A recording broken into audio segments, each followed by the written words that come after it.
이렇게 이 땅에 와서 살 수 있는 것은 하나님의 은혜이기도 하지만 또 부모님의 은혜라는 것이죠.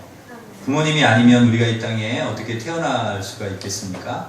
또 지금까지 이렇게 건강하게 살아올 수 있었겠습니까? 그러기에 우리는 부모님의 은혜를 잊어서는 안 됩니다. 부모님의 은혜를 기억하고 우리가 효도를 해야 됩니다. 얼마 전에 그 연합구역 예배를 우리가 드리는데 제가 우리 어르신들께, 부모님들께 물었어요. 자녀들이 우리 부모님께 어떻게 해주시기를 원하시는가요? 어떻게 하는 것이 가장 큰 효도인가요? 물으니까요. 그렇게 얘기하시더라고요. 그냥 뭐 바라는 거 없대요. 자기들끼리 잘 사는 거 분가해가지고 그냥 싸우지 않고 건강하게, 평안하게, 화목하게 부모 근심 걱정시키지 않고 그냥 잘 사는 것, 그게 효도라는 거예요. 그래서 제가 그랬습니다. 야, 우리 부모님들은 욕심이 없으시네요. 우리 어르신들 욕심이 전혀 없으시네요. 그냥 너희들끼리 잘 살면 그것으로 만족하신다는 거잖아요. 뭐 잘 찾아오지 않아도 되고, 뭐 선물 같은 거 이렇게 사주지 않아도 되고, 연락도 뭐 자주 하지 않아도 된다는 거잖아요. 그렇죠? 그러니까 또 그건 아니래요. 그건 아니래. 그러면 뭔가요? 뭐 자기들끼리 뭐 건강하게, 평안하게, 행복하게 잘 살면 부모에게 잘하게 되어 있다는 거예요. 그러니까 잘 찾아오게 되어 있대요. 자기들끼리 잘 살면 선물도 사들고 오게 되어 있대요. 전화도 자주 하게 되어 있대요. 그 자기들끼리 잘 살면. 그러니까 결국은 뭐예요? 잘 하라는 거죠. 처음에는 막 바라는 게 없다 그러셨지만은, 그러나 결국에는 부모에게 잘해야 된다. 뭐 이제 그런 얘기시더라고요. 그러니까 말씀은 전혀 뭐 바라는 것 같지는 않지만은, 그러나 그래도 자녀들이 부모님에게 잘하기를 바라시는 거죠. 그렇게 막 말을 그냥 직선적으로 이렇게 하지는 않으시지만, 돌려가지고 용돈을 꼬고 돌려가지고 결국에는 하시는 그 의미가 뭐냐? 부모님께 잘해야 된다. 그런 의미가 들어있는 거예요. 저도 지난번에 그 어버이날 전에 연휴가 있어서 오래간만에 부모님을 우리 아이들 데리고 이렇게 찾아뵀습니다. 가서 오래간만에 이렇게 인사를 드리니까요. 뭐 하러 왔냐는 거예요, 뭐 하러 왔냐? 바쁜데, 힘든데, 안 와도 된다는 거예요. 그리고 또 제가 이제 올 때쯤 돼서, 어버이 은혜, 어머니, 아버지 감사합니다. 은혜 감사합니다. 그리고 제가 조그만 선물 준비해서 이렇게 드렸거든요. 그랬더니 뭐 하러 사왔냐는 거예요, 이거를. 뭐 하러 가져왔냐. 아이들 가르치고 힘든데, 돈도 많이 들어갈 때 뭐 하러, 앞으로 이거 안 가져와도 된다고 그러시는 거예요. 그래서 앞으로 안 사가려고요. 앞으로 선물 안 가져가고, 이제 오지 말라고 하셨으니까 잘 안 가려고. 그러면 안 되는 거죠. 그렇다 해도 저는 그렇게 말씀하셔도 저는 압니다. 그 본의, 그 진심을 알아요. 부모님의 그 본심을 알아요. 그러니까 속은 그렇지 않으셔도 자녀들 생각하고 자녀들 염려하시고 자녀들 부담될까봐 그래서 그렇게 얘기하시는 것이지, 사실 부모님의 그 속마음은 너무 고마운 거죠. 자녀가 감사한 거죠. 미안하지만 그렇게 해주는 것에 대해서 고마워하시는 분들이 바로 우리 부모님이다 하는 생각을 했습니다. 그래서 저는 앞으로도 오지 말라 그래도 오겠습니다. 이런 거 사오지 말아라 그래도 또 가지고 가겠습니다. 속으로 그랬습니다. 부모님은 자녀들이 효도할 때 미안해 하시면서도 기뻐하십니다. 자녀들이 이렇게 부모님을 생각해 줄 때 얼마나 행복하고 좋아하시는지 몰라요. 그래서 우리는 자녀들로서 마땅히 우리 부모님에게 효도해야 하는 것입니다. 그러면 구체적으로 어떻게 부모님들에게 효도를 하라고 하나님 말씀하시고 있습니까? 오늘 본문에 하나님께서 아주 구체적으로 얘기를 하시는데요. 우리 1절을 다시 한번 읽어보겠습니다. 1절, 자녀들아 주 안에서 너희 부모에게 순종하라. 이것이 옳으니라. 아멘. 먼저 구체적으로 어떻게 하라는 것입니까? 부모님께 순종하라는 거예요. 순종하라. 여기서 순종하다라고 하는 휘파프라고 하는 단어는 귀를 기울이다. 그리고 듣다, 따르다 그런 의미가 있습니다. 그러니까 부모님의 말씀에 귀를 기울이고 잘 들어서 부모님 말씀대로 따른다는 그런 의미가 그 순종에 들어있는 것이죠. 그러니까 부모님의 첫 번째 효도는 뭐냐? 순종입니다. 부모님 말씀을 잘 듣는 거예요. 얼마 전에 우리 큰아이가 어버이날이라고 아빠 선물이라고 선물을 하나 사왔어요. 아빠 선물이에요. 저를 주는 거예요. 그 보니까 이거 뭐냐? 고맙다 그러고 받았어요. 받고 보니까 그게 그 휴대폰 차량용 거치대. 그러니까 차에 이렇게 붙여가지고 핸드폰 이렇게 걸쳐놓는 그거를 이제 사다 준 거예요. 그래서 제가 이제 운전할 때 그 내비게이션을 그 핸드폰 그 T맵으로 이렇게 보면서 찾아다니니까 제가 그거를 이제 운전할 때 아무데나 걸어놓거든요. 여기다가도 걸어놨다가 여기다가도 대충 걸어놨다가 그러니까 이제 딸이 보기에는 그게 좀 안 좋아 보였나 봐요. 그래서 아빠에게 거치대 하나 사다 드려야 되겠다. 그러고서는 거치대를 사왔어요. 이게 얼마냐 물어봤죠. 좀 비싸게 보이더라고요. 얼마냐 그랬더니 2만 원이래요. 2만 원. 이야, 너 용돈 모아가지고 그래 아빠 이렇게 좋은 선물 사주니 야 고맙다. 굉장히 기쁘더라고요. 그리고 이 아이가 그래도 야 속이 기쁘나 그래도 아빠를 이렇게 생각해주고 엄마는 7,000원짜리 사주고 아빠는 2만 원짜리 이렇게 사줘서 은근히 이렇게 기분이 좋더라고요. 야 고맙다. 아무튼 그러면서도 제가 드는 생각은요. 또 한편으로는 속으로 이런 마음이 들었어요. 어떤 마음이냐면 선물도 좋지만 아빠 말 좀 잘 들었으면 좋겠다. 그런 마음이 드는 거예요. 선물 1000개, 100개를 사준다 해도 말을 듣지 않으면 부모의 마음은 그렇게 썩 좋지는 않습니다. 우리 주님도 그러시지 않겠습니까? 우리 주님도 우리 아버지 되시는 하나님 앞에 우리에게 원하시는 것이 무엇일까 생각해 보았어요. 그랬더니 우리가 하나님 앞에 뭘 드리고 이런 것보다도 하나님의 말씀에 순종하는 것. 그걸 우리 하나님이 가장 기뻐하시는 줄 믿습니다. 그래서 성경은 우리에게 뭐라고 말합니까? 순종이 제사보다 낫고 듣는 것이 순양의 기름보다 낫다 그랬습니다. 그러니까 주님도 재물보다는 뭘 자꾸 우리가 하나님 앞에 드리는 것도 물론 하나님 기뻐하시지만은 가장 기뻐하시는 것은 순종하는 거예요. 여러분 하나님 말씀에 꼭 순종하며 사시기를 바랍니다. 그게 우리 아버지 하나님이 기뻐하시는 일이죠. 그렇다고 우리 아이들이 뭐 제 말을 그렇게 안 듣느냐? 뭐 그런 건 아닙니다. 그래도 보편적으로 잘 듣는데요. 그래도 더 잘 들었으면 좋겠다. 그런 마음이 있는 거죠. 누가 그 핸드폰을 만들었는지 참 잘 만들었다는 생각을 합니다. 옛날에는 걸고 받고 이제 그게 핸드폰의 기능인데 요새는요 핸드폰으로 다 됩니다. 노래도 듣고 사진도 찍고 영화도 보고 그걸로 물건도 사고 친구들하고도 대화도 하고 채팅도 하고 그게 다 되는 거예요. 그러니까 그걸 가지고 계속 노는 거예요. 하루 종일 핸드폰을 아이들한테 이 핸드폰이 손에 있으면은요 하루 종일이라도 핸드폰 하고 있다는 거죠.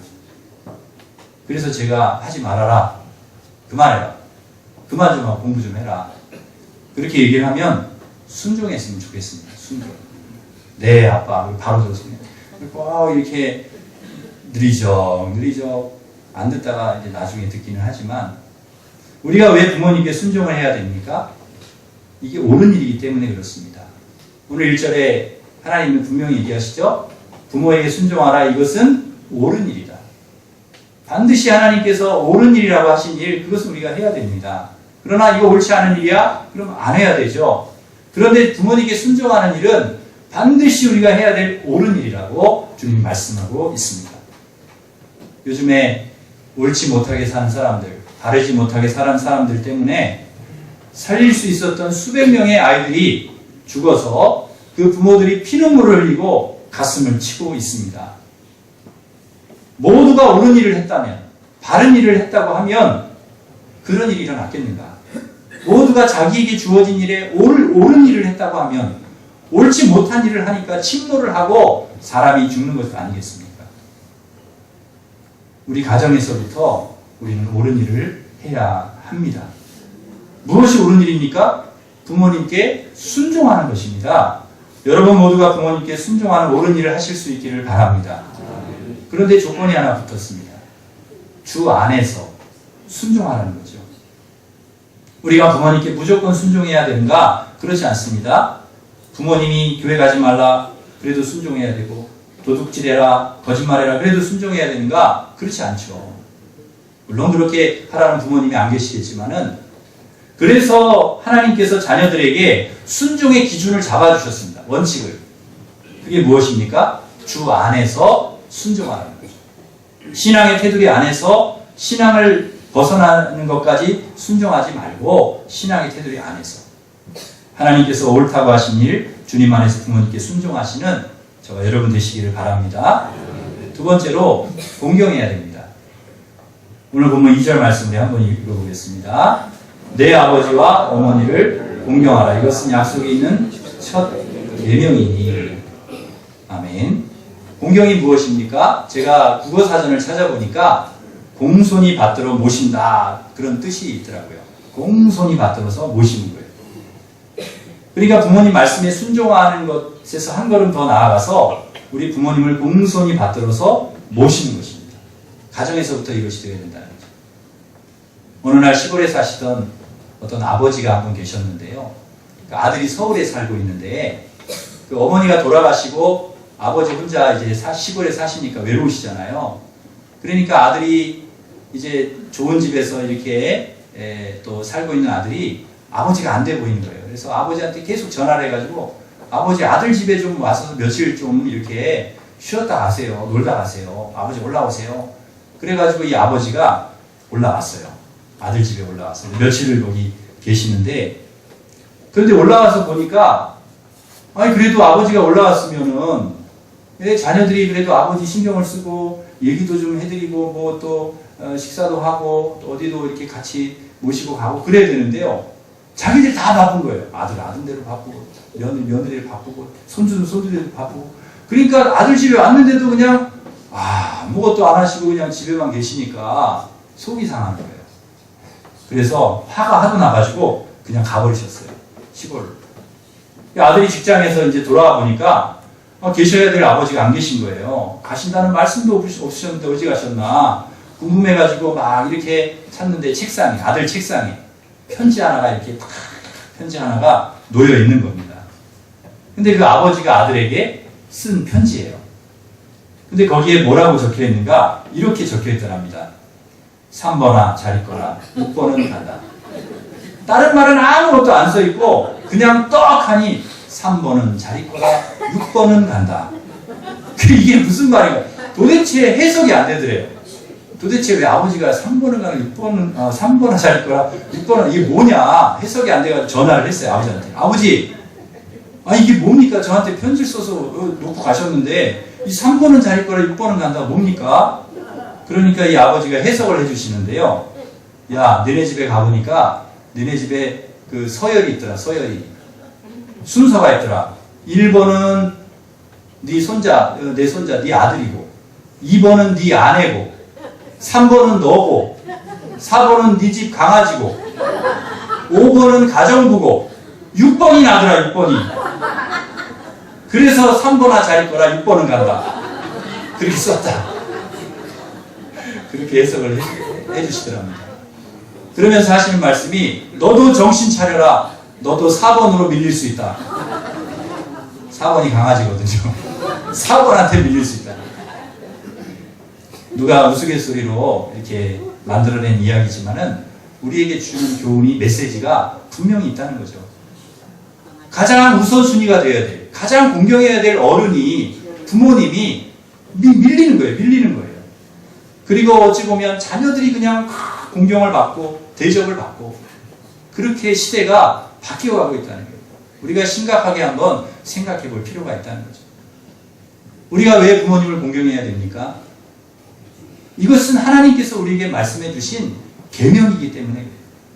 출애굽기 20장에 보면은 하나님께서 우리 10계명을 주셨는데 1부터 4계명까지는 하나님과의 관계, 5계명부터 10계명까지는 사람과의 관계. 그 사람과의 관계 중에서도 가장 중요한 게 무엇이냐, 5계명이 무엇이냐면 내 부모를 공경하라는 것입니다. 그러니까 사람과의 관계에 있어서 출발점, 첫 계명은 부모 공경에서부터 시작이 된다는 것입니다. 그러니까 부모를 공경하는 사람이 부부간에도 좋은 관계를 맺을 수 있고, 자녀들과도 좋은 관계, 또 친구들과도 마찬가지고, 이웃과도, 동료들과도, 교우들과도 좋은 관계를 맺을 수 있는 것은 부모를 공경하는 사람이 첫 번째 그것이 될 때 다른 것이 다 좋아진다는 것입니다. 사랑하는 성도 여러분, 인간관계의 모든 출발점이 부모 공경에서 시작된다는 것을 기억하시고 부모님을 공경하실 수 있기를 바랍니다. 그런데 그렇게 우리가 부모님 순종하고 공경하면 우리에게 그게 마땅한 일이잖아요. 당연히 자녀들이 해야 될 일인데 하나님 우리에게 복을 주신다는 거예요. 우리 3절을 한번 읽어보겠습니다. 이로써 내가 잘되고 땅에서 장수하리라. 아멘. 자식으로서 당연히 부모님 공경하고 순종해야 되는데 그렇게 했는데 하나님은 그것을 우리에게 좋게 보시고 너 내가 잘되게 해줄게, 너 내가 복을 줄게, 장수하게 해줄게, 그렇게 해주신다는 거예요. 그러니까 너무나 감사하죠. 당연히 할 일을 우리가 자녀로서 했을 뿐인데 하나님께서는 잘했다 하시고 우리에게 복을 주신다는 거예요. 그러므로 사랑하는 성도 여러분, 여러분 모두 부모님께 순종하고 공경하셔서 여러분도 하나님께 복을 받고 땅에서 장수하는 그런 복을 누리시기를 간절히 바랍니다. 제가 매년 어버이 주일이 되면 설교 마지막 부분에 그 어머니, 아버지를 그리워하는 그런 자녀들이 쓴 글을 몇 개를 읽어드리는데요. 오늘도 읽어드리도록 하겠습니다. 반주 좀 해주십시오.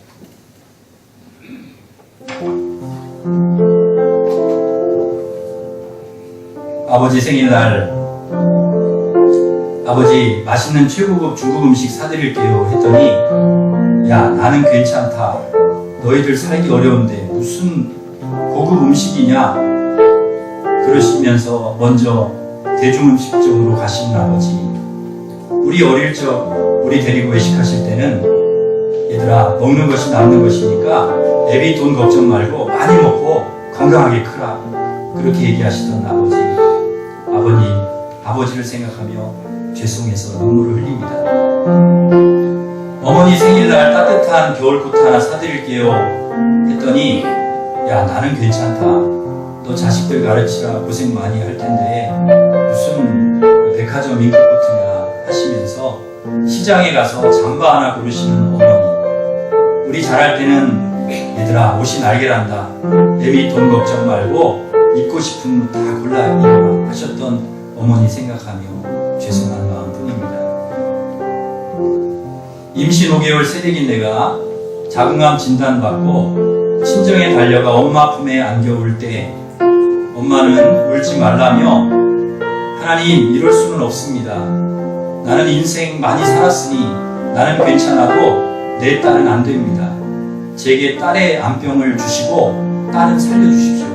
피눈물 토하며 드린 기도가 응답되어서 나는 이렇게 고침을 받고 아이까지 낳고 잘 살고 있습니다.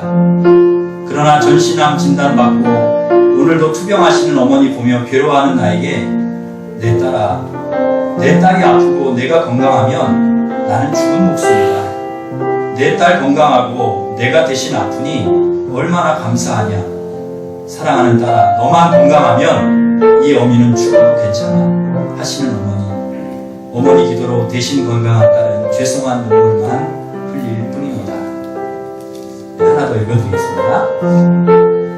엄마 나이 30살, 내 나이 10살 되던 해 아버지 장례식 마친 다음 날 엄마 보이지 않기에 아버지 무덤에 갔더니 무덤에 엎드려 여보 나 혼자 저 어린 것 어떻게 키우라고 가버렸어 하며 우시는 것 보고 소나무 붙잡고 한없이 울었습니다. 그 어린 것이 커서 이제 시집을 가게 되었네요. 엄마 그 은혜 평생 잊지 않을게요. 시집 가기 전에 딸이 쓴 글입니다. 10년 10년 세월을 마다 않고 자식 얼굴 보겠다고 병든 몸으로 청송 감옥 찾아와 눈물만 흘리며 건강해라. 이 예민은 너 나오기 전에는 절대 안 죽을란다 하시더니 그 눈물 헛되지 않아 불효자는 다음 달 모범수로 출소합니다. 그런데 어머니 자식 나오기도 전에 왜 그렇게 먼저 빨리 가셨나요?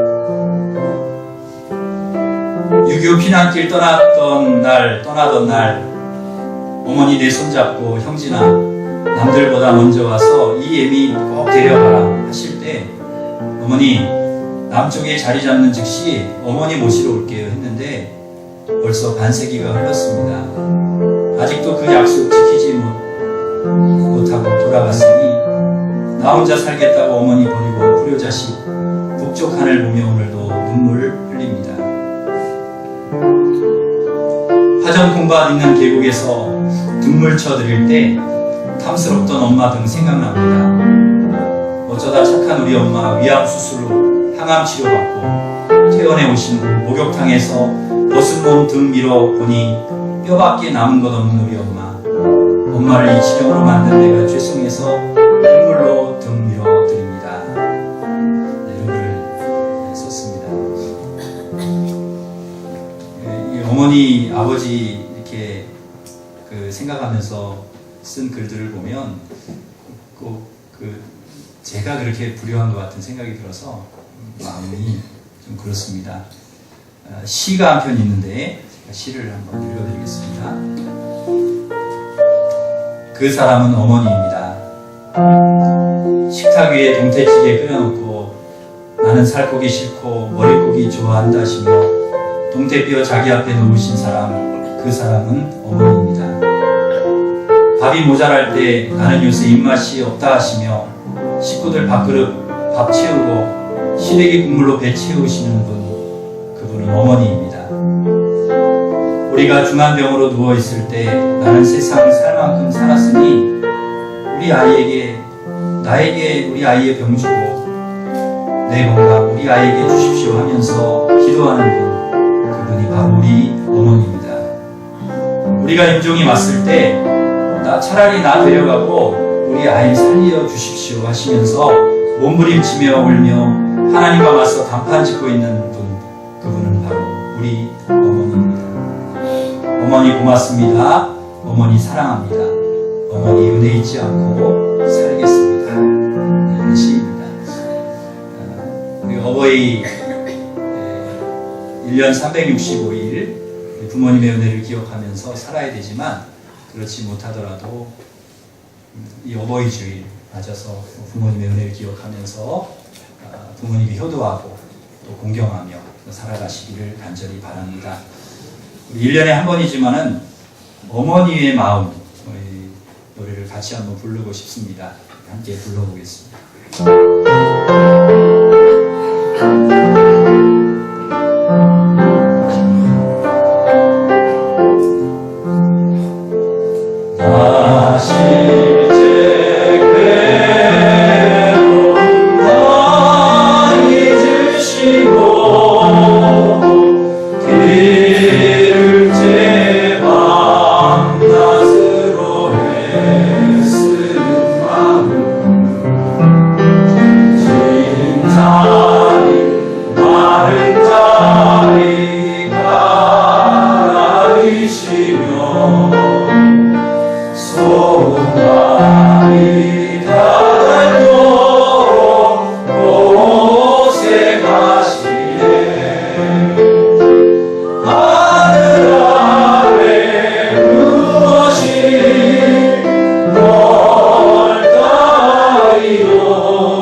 하나님 아버지, 어버이 주일을 저희 이렇게 보내면서 부모님들 은혜를 다시 한번 생각하며 오늘 하나님께서 우리에게 주신 말씀처럼 자녀들아 주 안에서 너희 부모에게 순종하라, 내 아버지 어머니를 공경하라 하신 말씀을 기억하며 우리 부모님 말씀에 순종하고 공경하며 살아갈 수 있는 귀한 마음을 주신 것을 감사합니다.